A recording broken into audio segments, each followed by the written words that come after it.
ఎవరి గురించి మాట్లాడుతున్నావు కేతన? నందన గురించా? ఓకే, నందన గురించే.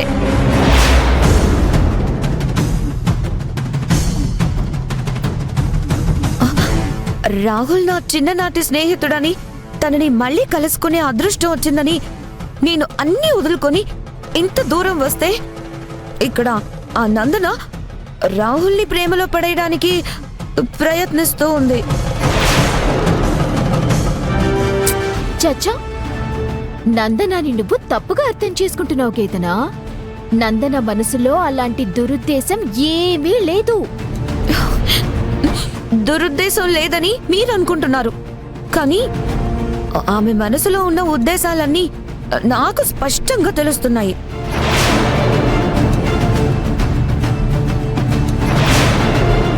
చెప్పు చెప్పు.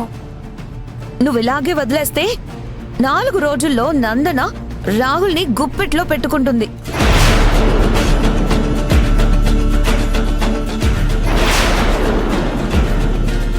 నందనని చూస్తూ ఉంటే ఇక్కడ నా జీవితం ఒక ప్రశ్నార్థకంగా మారేలా ఉంది.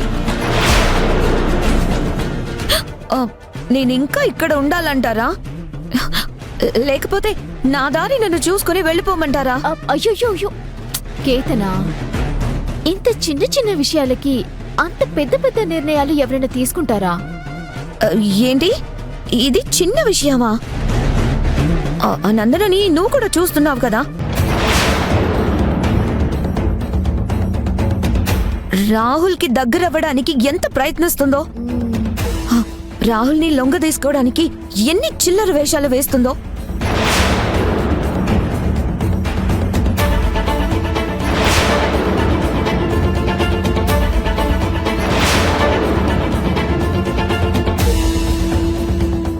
నువ్వే చెప్పు, నేనింకా ఇంట్లో ఉండాలా, వెళ్ళిపోవాలా? కేతనా, ఏంటిదంతా? రాహుల్ జీవితాన్ని ఒక మార్గంలో పెడతానని చెప్పి ఇప్పుడు మళ్ళీ నీ దారి నువ్వు చూసుకుని వెళ్ళిపోతావా?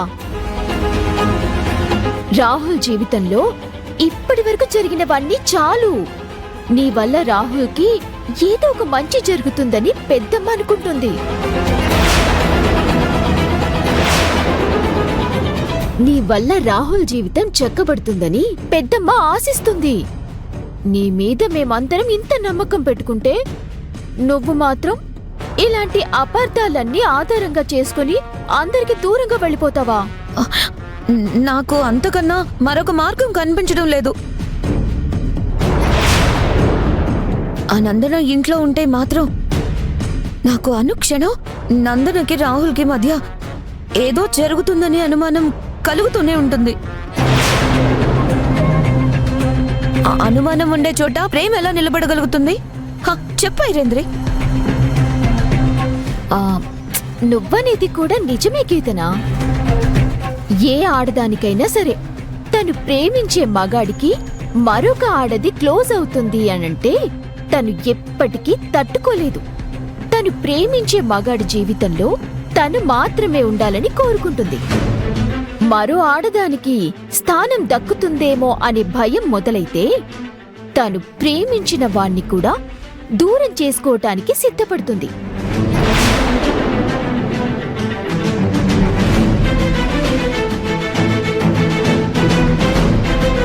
నీ కండిషన్ నాకు అర్థమవుతుంది.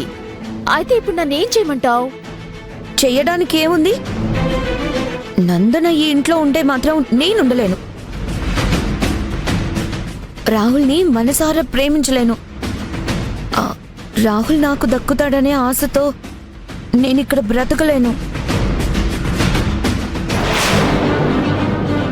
అయితే నందన ఇంట్లో నుంచి వెళ్ళిపోవాలన్నమాట. అప్పుడే నువ్వు ఈ ఇంట్లో ఉండగలవన్నమాట. అంతే. అంతకన్నా నేను కోరుకునేది ఏమీ లేదు.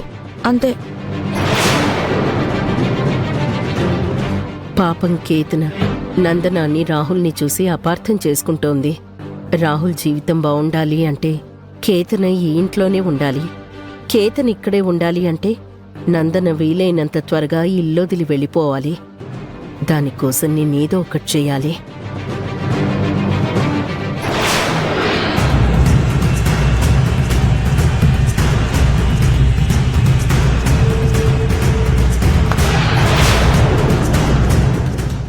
నటన వల్ల ఏమైనా ప్రయోజనం ఉందంటావా? యాక్టింగ్ ఇరగదీసేశావు. ఈ దెబ్బకి వేదవతి పెద్దమ్మ ఏదోలా ఆ నందనని బయటికి గెంటించేయటం ఖాయం. Thank God. అయితే మన ప్లాన్ బానే వర్కౌట్ అయిందన్నమాట.